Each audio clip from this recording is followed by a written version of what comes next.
sur la base des règles qui instituent ce tribunal de Nuremberg, s'inspire, reste dans un contexte de guerre. C'est donc le contexte de guerre qui a prévalu à la poursuite de Paul Touvier et à sa condamnation. Ces faits étant commis pendant la période de guerre. Est-ce que ce qui s'est passé au stade du 28 septembre était arrivé pendant une période de guerre? Est-ce que notre pays était dans un contexte de guerre? Est-ce que notre pays était même dans un conflit armé? Est-ce qu'une institution républicaine était d'ailleurs menacée? Nous étions en paix. Mais des personnes qui voulaient salir un homme, qui voulaient salir cet homme et ses compagnons, qui voulaient qu'un gouvernement légal, institué, ne travaille pas correctement, des personnes qui sont prédateurs de l'économie, qui voulaient venir vaille que vaille au pouvoir, ont voulu ternir l'image de cet homme. Mais nous n'étions pas dans un contexte de guerre, Monsieur le Président. Un autre exemple a été donné, lié au tribunal pénal international. Et là, c'était par un confrère de la partie civile qui n'est pas là, malheureusement. Mais ce tribunal, je vous ai déjà parlé de son contexte, qui fait partie des tribunaux ad hoc qui sont apparus après l'apparition des tribunaux créés par les vainqueurs de guerre, c'est-à-dire le tribunal militaire international de Nuremberg et le tribunal militaire international de Tokyo. On devrait donc créer des juridictions ad hoc qui viennent, alors même que des crimes sont déjà commis, des personnes sont présumées responsables de ces crimes-là, mais en l'absence de toute loi, on vient, on crée des lois, on crée des juges, et ces juges les jugent. Mais ce qui s'est passé en Yougoslavie est extrêmement grave. Mais on est dans un contexte de guerre, dans un contexte de conflit armé, où il y a une épuration ethnique totale. Et ces jugements de ces faits commis dans un conflit armé. Comment voulez-vous encore considérer le contexte de la guerre qui a commencé en Yougoslavie en 1991 et qui a permis la mise en place de ce tribunal en 1993, je crois? Quand l'ONU a décidé de prendre ses responsabilités, comment peut-on vouloir comparer ce contexte-là au contexte lié au cas guinéen? Les épurations ethniques n'ont rien à voir avec ce qui s'est passé. Les épurations ethniques, ce sont des génocides. Si c'est prouvé, et ce qui s'est passé au Rwanda, un confrère de la partie civile n'a pas arrêté de parler des génocides. Parce qu'encore une fois, ils veulent tellement se fonder sur le rapport d'enquête internationale que même ce rapport a eu la peine de retenir le crime de génocide. Parce qu'une certaine Mariam Sy, seule, a voulu faire comprendre aux enquêteurs que les militaires tiraient sur les femmes claires. Contre-vérité. Mais contre-vérité. Yougoslavie, c'était un théâtre de guerre. La Guinée n'était pas un théâtre de guerre. Yougoslavie, c'était un conflit armé. La Guinée n'était pas un conflit armé. Qu'on ne confonde pas. On a pris des exemples sur le sud Kivu, le nord Kivu, ce pays je le connais très bien. Mais nous entendons tous les jours. Là, nous sommes en théâtre de guerre, où il y a d'implications de milices. On sait qu'il y a des tribunaux militaires qui siègent. Il y a également l'application du droit de la guerre. Pourquoi là où il y a théâtre de guerre, implication de milices, jugement du tribunal militaire, droit de la guerre, pourquoi on veuille confondre cela, comparer cela à ce qui s'est passé au stade du 28 septembre? Il y a enfin l'affaire Sénabré. Et là, je vais revenir là-dessus un peu longuement. Parce que le parquet a commis le péché de parler de cela. Parce que le ministère public connaît le procureur qui était à l'audience, qui était là avec nous, avec qui on parle tout le temps, qui est venu ici, qui est actuellement à la Cour suprême et qui m'écoute. Parce que ce procureur n'est pas du tout heureux. Qu'on ne comprenne pas l'affaire Hissène Habré, qui est une affaire récente, une affaire qui concerne un pays africain, le Tchad, et qui a été jugée à côté de nous ici au Sénégal, à Dakar. Qu'on en fasse allusion dans un procès public aussi médiatisé, sans se préparer, alors même que le travail a été scindé en 3 parties. Cela fera plus de bientôt 4 jours que je suis en train de parler. Alors que là, on a eu une journée divisée par 3. Mais qu'on ne prenne pas le soin de vérifier ce que l'on doit avancer pour des faits aussi graves qui sont poursuivis. Nous ne pouvons pas accepter cela. Parce que nous ne pouvons pas accepter que l'image de notre justice soit en jeu. Je suis acteur de la justice à part entière. Tout ce qui peut aller contre l'image de cette justice, je m'en relève. Surtout quand c'est dirigé contre un homme honnête que je défends.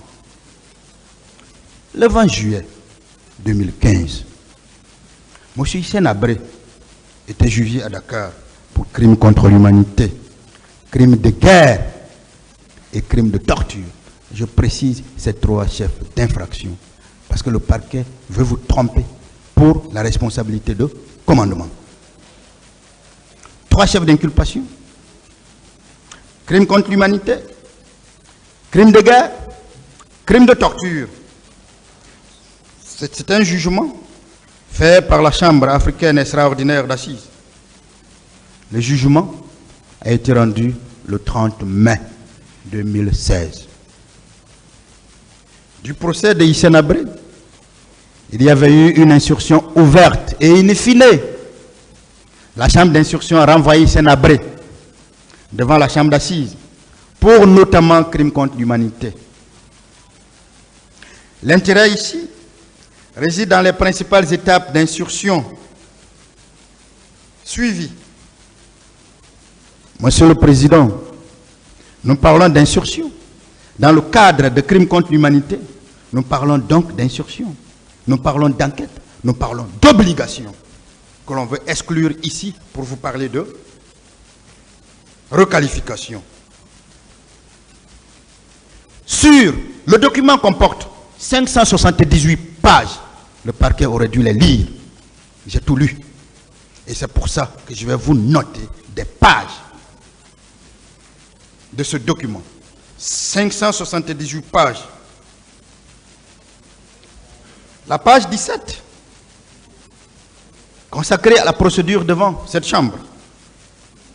Il y a, au point 61, également sur la page 18, ceci. Suivant le réquisitoire introductif du 2 juillet 2013, le procureur général saisissait la Chambre africaine extraordinaire d'instruction au sein du tribunal régional hors classe de Dakar, chambre d'instruction, pour fin d'inculpation de Hissène Habré. Le point 92 de la page 24, le 5 janvier 2015, la chambre d'instruction transmettait le dossier au parquet général aux fins de règlement définitif. Point 93, page 24, le 6 février 2015, le procureur général déposait son réquisitoire définitif. Point 96, page 25. La chambre d'instruction, en revanche, concluait qu'il existe des charges suffisantes pour mettre en accusation et renvoyer Hissène Habré devant la chambre d'assises au titre de l'entreprise criminelle commise pour les crimes contre l'humanité et le crime de torture, et en qualité de supérieur hiérarchique pour les crimes de guerre. Et en qualité de supérieur hiérarchique pour les crimes de guerre. Parce que la responsabilité de commandement n'existe pas dans le cadre du crime contre l'humanité. Ça n'existe pas. Ce n'est que dans le cadre du crime de guerre que l'on peut parler de responsabilité de commandement.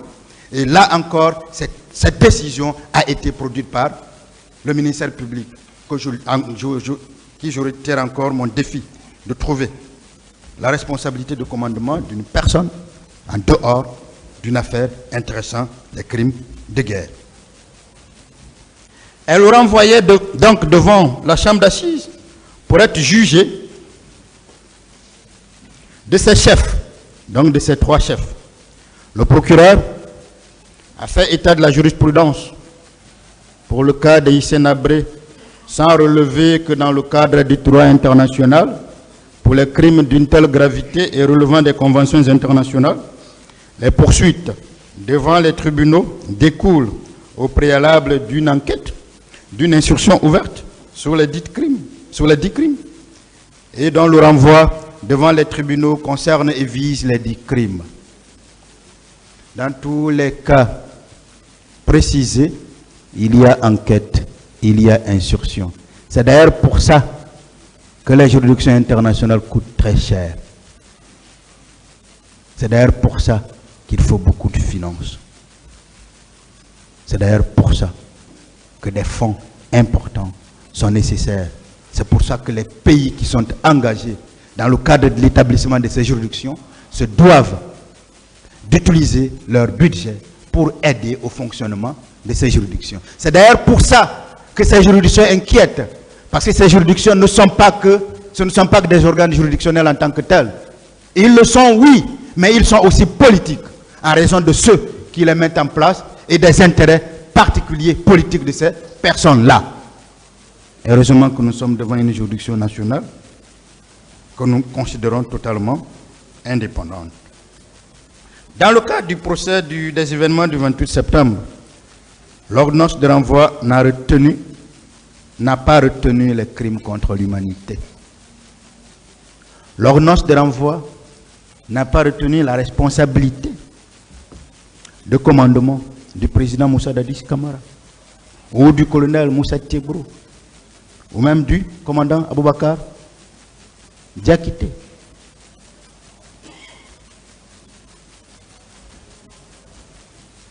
L'ordonnance a retenu des infractions de droit commun que nous connaissons. Si le parquet le ministère public veut la requalification en ces crimes-là, que le parquet, qui sait que la poursuite est conditionnée par les enquêtes, fasse des enquêtes, fasse une instruction, mais qu'il ne profite pas de l'absence en sa possession d'éléments probatoires suffisants pour étayer sa poursuite, pour se servir du tribunal. Nous n'accepterons pas cela. Par ailleurs, Monsieur le Président, Messieurs les juges assesseurs, dans le procès Hissène Habré, on ne demandait pas à la Chambre africaine extraordinaire la requalification. Non. Dans l'affaire Yamashita, on ne demandait pas la requalification. Dans les affaires au Congo, on ne demandait pas la requalification. Dans l'affaire Touvier, on ne demandait pas la requalification, car les faits des crimes et autres étaient visés dans l'acte de renvoi qui découlait de l'instruction. Mais aussi, parce que la requalification supposait la reprise de l'enquête, la reprise de l'instruction, pour être apporté devant un tribunal criminel. Concernant la jurisprudence à opposer, et nous voulons aider le parquet, il aurait fallu que le procureur, que le ministère public ici présent, présente des cas de jurisprudence où une juridiction de jugement criminel avait fait droit à une demande de requalification pour des faits de crimes relevant du droit international. C'est ce qu'on attendait de ce ministère public. Qu'il vous présente des exemples de décisions, même pas rendues par les juridictions internationales, mais les juridictions nationales, où la requalification a été demandée et que le tribunal a accédé à telle requalification. dans le cas d'espèce, les crimes contre l'humanité. Mais cela n'a pas été fait. Pourtant, c'était le rôle du ministère public. C'était cela son rôle. Ce n'était pas de vous livrer des décisions qui n'ont aucun lien avec ce procès. Son rôle était de vous dire, puisqu'il demande la requalification, Monsieur le Président, Messieurs les assesseurs, voici un exemple d'affaire, de jugement dans laquelle il a été demandé au juge de procéder à telle requalification de tels faits en crimes internationaux, crimes contre l'humanité ou haute responsabilité de commandement. Mais il ne l'a pas fait. Il ne l'a pas fait parce qu'il ne pouvait pas le faire. Il ne pouvait pas le faire parce que ça ne peut pas exister. Le président Moussa Dadis Camara, ayant donc, j'avais dit que j'allais avec le raisonnement du ministère public, donc ayant donc la qualité de chef militaire, parce que le parquet pense qu'en sa qualité de commandant en chef des forces armées, il est devenu chef militaire, sa responsabilité éventuelle comme supérieur hiérarchique, qui est donc sa responsabilité de commandement, en tant que chef militaire, ne devrait être lié au crime de guerre, pas au crime contre l'humanité. Vous n'êtes pas saisi. On ne vous demande même pas de requalifier des faits en crime de guerre. On vous demande de requalifier des faits en crime contre l'humanité. Lequel fait de crime de guerre ne figure pas dans la demande de requalification.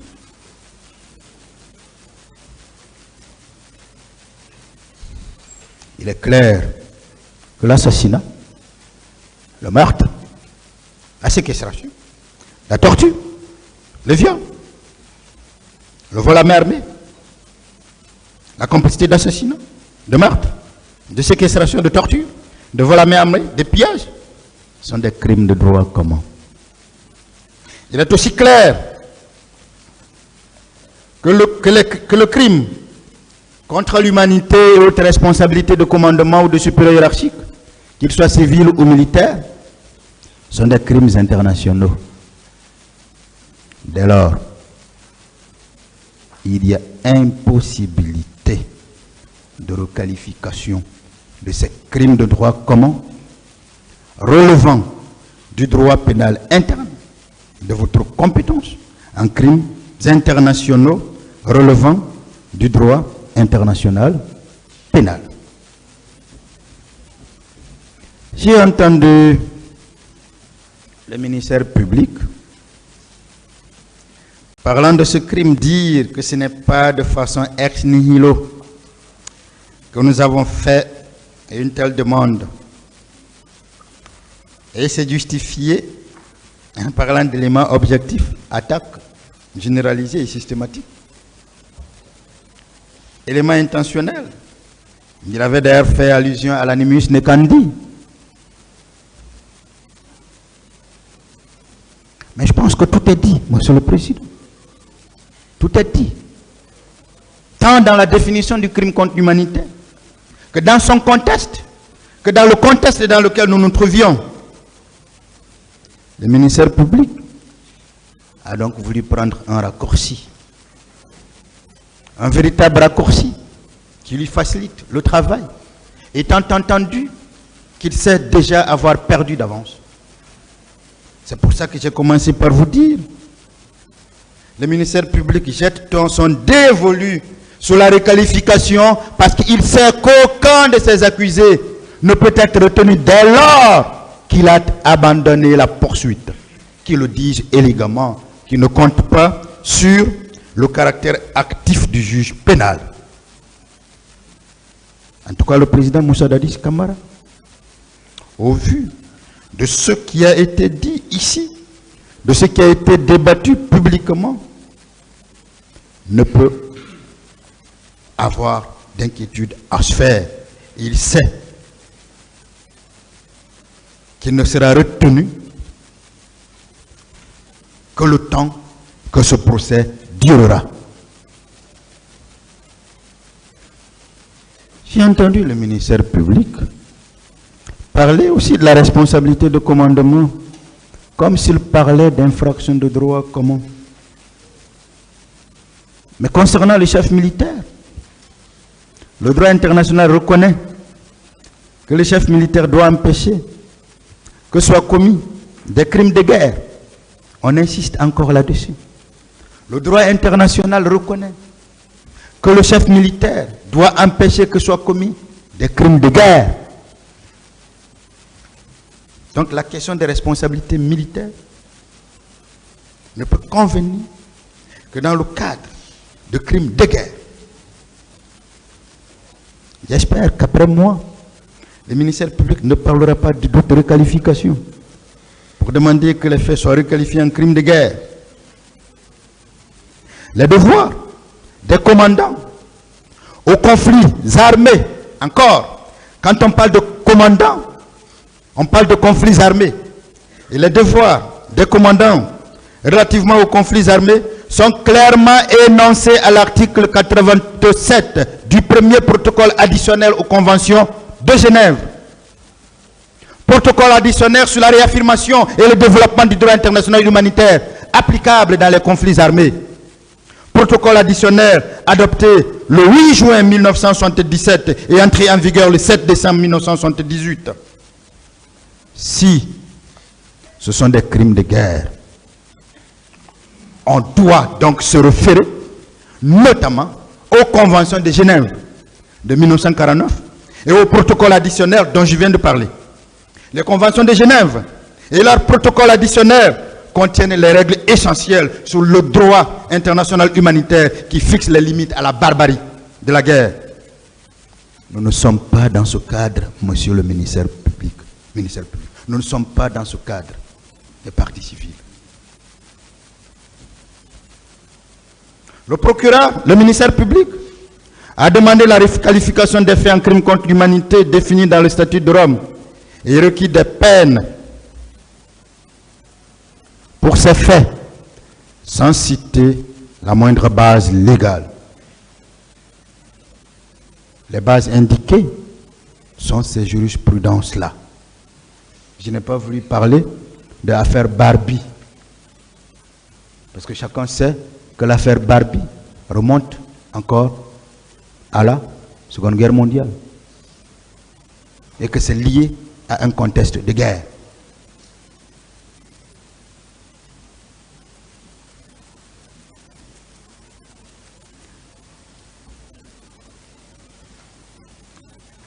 Monsieur le Président, Messieurs les assesseurs,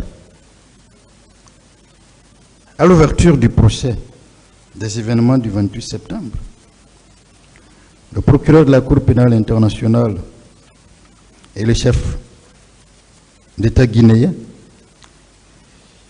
ont signé un mémorandum d'accord liant les deux parties, signataires jusqu'au terme définitif du procès des événements du 28 septembre. Ce mémorandum d'accord a été évoqué dans le rapport de la Cour pénale internationale présenté devant l'Assemblée générale des Nations unies le 21 août 2023, pendant que nous sommes en plein procès donc, laquelle l'a soutenu, car les actions de la Cour pénale internationale sont soutenues par les Nations unies. Au point 60 du rapport de la Cour pénale internationale, il est évoqué la situation de la Guinée, avec la signature du mémorandum entre la Cour pénale internationale, représentée à l'occasion par le procureur Karim, et la Guinée. Et il est visé aussi notamment le principe de la complémentarité, qui est un fondement de la coopération entre la CPI et les États parties, et dans le cas d'espèce, permettant de juger en Guinée les événements du 28 septembre pour les crimes relevant du statut de Rome. Ce rapport de la Cour pénale internationale, présenté devant l'Assemblée générale des Nations unies, est la caution internationale de ce procès, Monsieur le Président. C'est la caution internationale que ce procès doit se tenir en Guinée.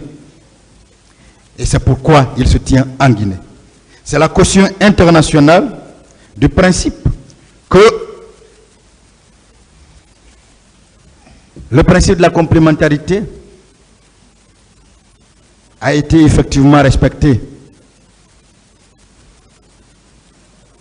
Et aujourd'hui, ce principe n'est pas applicable à partir du moment où ce procès se tient. Parce que la complémentarité donne pouvoir, donne compétence à la Cour pénale internationale de se saisir. Mais depuis le début, la Cour pénale internationale suit. Et ce mémorandum a été très clair. Vous ne pouvez pas, vous ne devez pas procéder à une quelconque requalification. Vous ne pouvez pas, vous ne devez pas laisser les règles du code pénal, les règles du code de procédure pénale pour appliquer les statuts de Rome qui imposent des enquêtes, de l'instruction, mais également un règlement connu. Alors, ces conditions n'étant pas remplies, Monsieur le Président, il est clair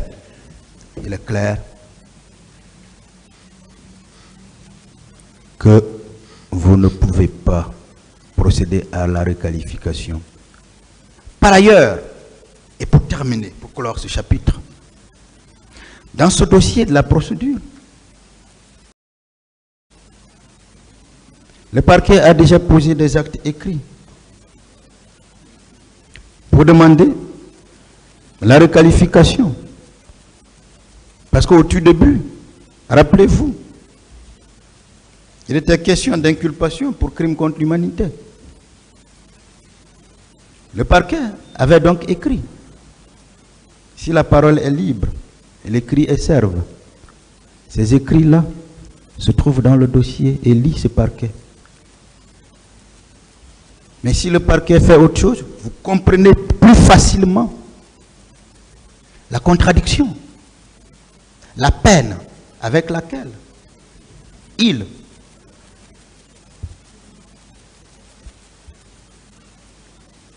poursuit dans cette affaire. Monsieur le Président, la seule volonté du parquet est de vous induire en erreur. Mais l'homme le plus honnête, le plus respecté, peut être victime de la justice.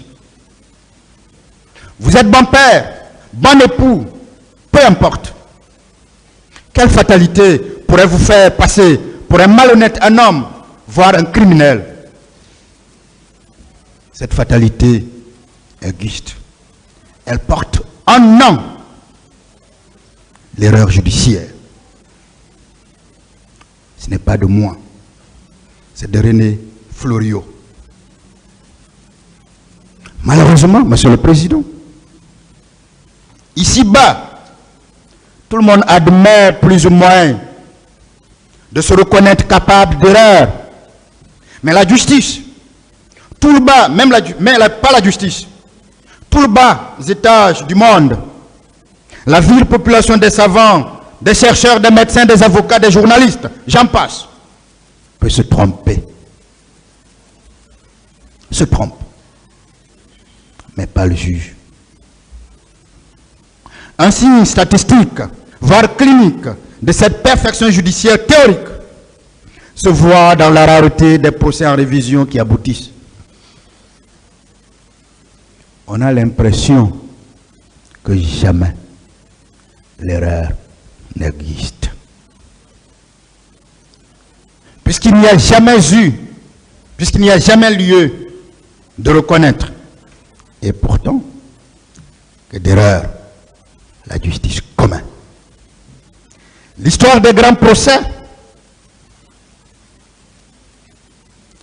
criminels transportés dans le savoir moderne montre l'approximation des prétendues certitudes judiciaires les vérités solennelles d'hier apparaissent aujourd'hui comme des erreurs. C'est ainsi que s'exprimait Maître Gilbert Collard, le bouillant avocat marseillais, qui, avec une liberté de ton époustouflante, reprend 8 des plus grandes affaires judiciaires du passé.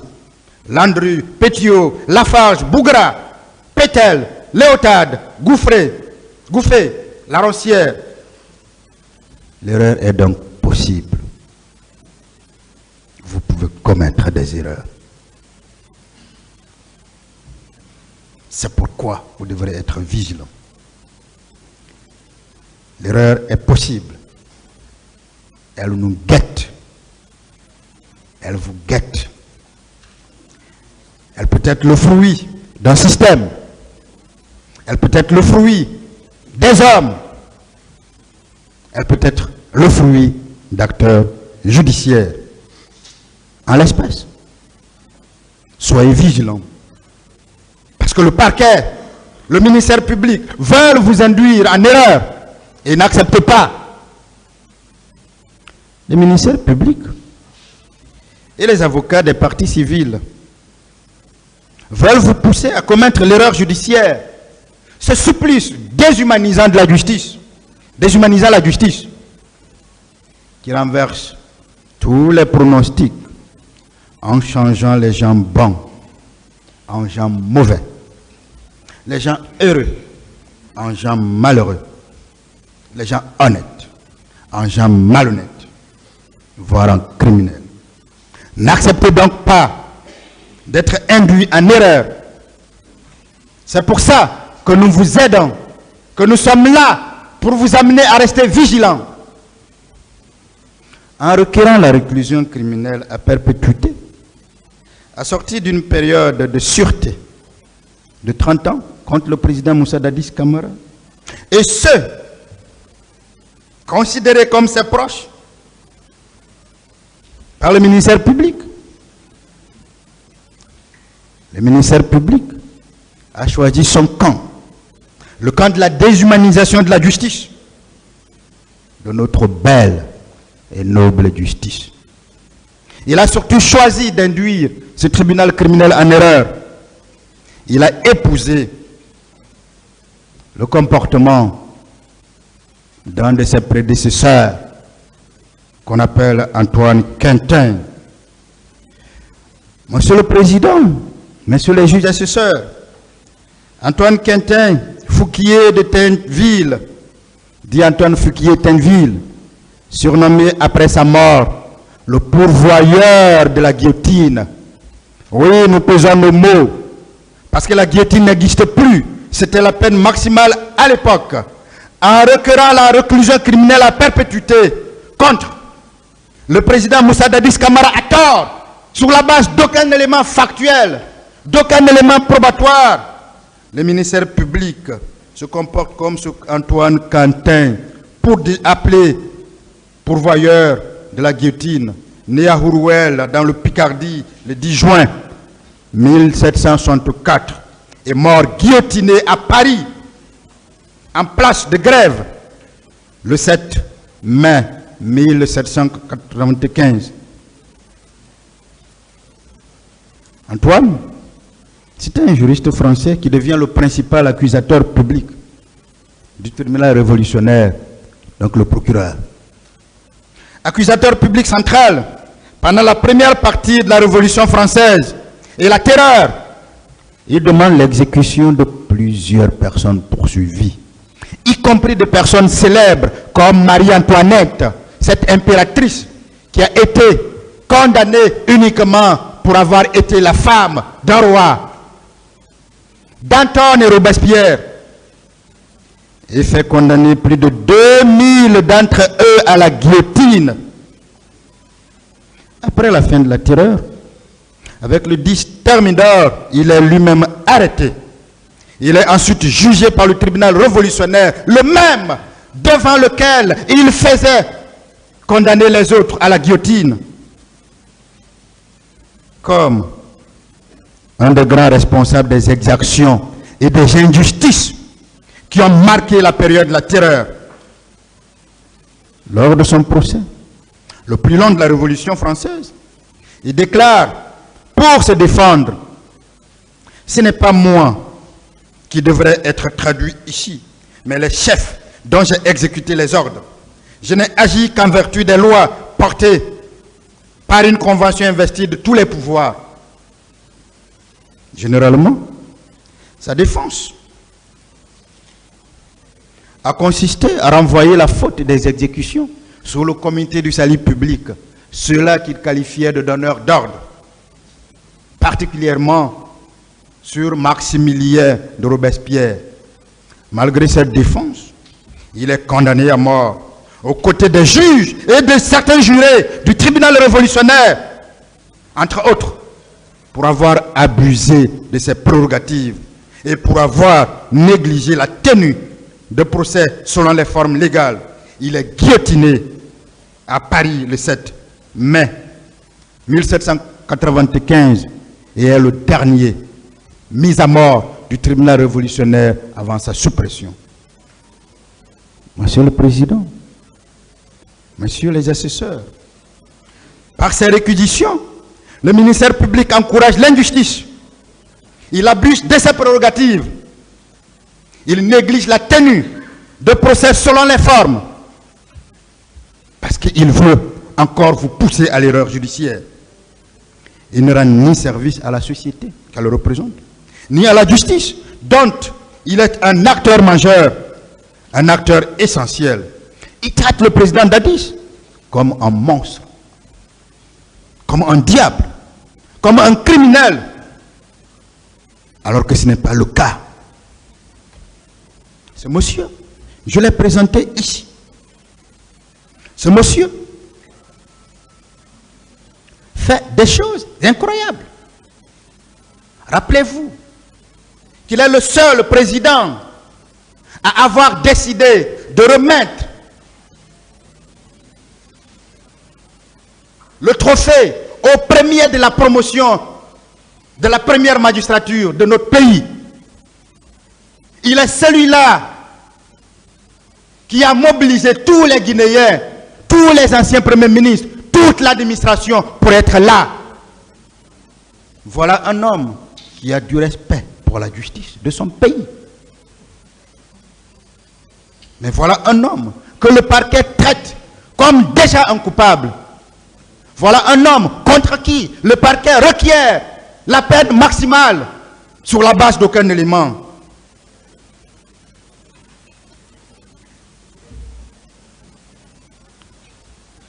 Monsieur le Président,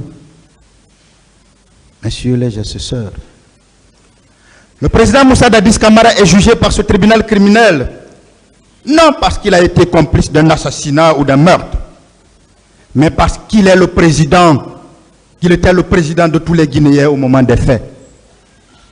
Le président Moussa Dadis Camara est jugé par ce tribunal criminel, non parce qu'il a été complice d'un meurtre ou d'un assassinat, mais parce qu'il était le chef de l'État au moment des faits. Le président Moussa Dadis Camara est jugé par ce tribunal criminel, non parce qu'il a été complice de torture, de séquestration ou d'enlèvement, mais parce qu'il était le chef de l'État, le président au moment des faits.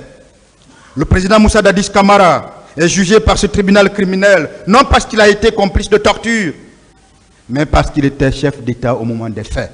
Le président Moussa Dadis Camara est jugé par devant ce tribunal criminel, non parce qu'il a été complice de pillage, d'incendie volontaire, mais parce qu'il était président au moment des faits. Le président Moussa Dadis Camara est jugé par ce tribunal criminel, non parce qu'il a été complice de vol à main armée, mais parce qu'il était président au moment des faits. Le président Moussa Dadis Camara est jugé par devant ce tribunal criminel, non parce qu'il a commis l'infraction d'abstention délictueuse ou de mise en danger de la vie d'autrui, mais parce qu'il était président au moment des faits. Je vous pose une question, une seule. Pouvez-vous condamner le président Moussa Dadis Camara en raison uniquement de sa qualité ou de son statut de chef d'État au moment de la commission des crimes du 28 septembre au stade éponyme? Moi, par subjection, je vous réponds. Je vous réponds très clairement et très sincèrement. Non, aucun tribunal ne peut et ne doit entrer en condamnation en raison uniquement de la qualité de la personne parce qu'il a été chef d'État. Non, le président Moussa Dadis Camara ne peut être complice dans quelconque assassinat. Non, il ne peut être complice dans quelconque meurtre. Non, il ne peut être complice dans quelconque enlèvement, d'une quelconque torture, d'une quelconque séquestration. Non, il ne peut être complice d'un vol à main armée. Non, il ne peut être complice d'un viol. Non, il ne peut être complice de tout crime que vous pouvez imaginer. Non, il ne peut être auteur de l'abstention délictueuse. Non, il ne peut être auteur de la mise en danger de la vie d'autrui. S'il devrait être condamné en raison de cette qualité, que tous les présidents de ce pays et même du monde se préparent à être détenus un jour, à être jugés un jour. Parce qu'aux États-Unis, on tue des personnes tous les jours, mais jamais un ministre n'a été inquiété, jamais un président n'a été inquiété. En France, on tue tous les jours, mais jamais un ministre n'a été inquiété, jamais un président n'a été inquiété. On a vécu le soulèvement en Nouvelle-Calédonie. Il a fallu que le président Macron parte là pour que les morts continuent. Mais jamais il ne sera poursuivi simplement en raison de sa qualité de chef d'État. Ça se passe. Ça s'est passé en Guinée au premier régime. Ça s'est passé en Guinée au temps du professeur Alpha Condé. Ça s'est passé au temps du général Feu, du feu général Lansana Conté. Mais jamais on a vu un chef d'État ici, devant un tribunal, jugé. Donc s'il est jugé, c'est bien parce qu'il a été chef d'État. Et vous ne pouvez pas le condamner pour sa qualité de chef d'État. Parce que être chef d'État, c'est un privilège, c'est un honneur, c'est même le destin.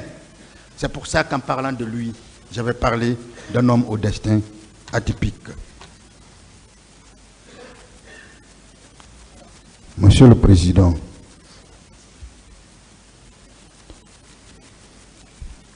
quelqu'un a dit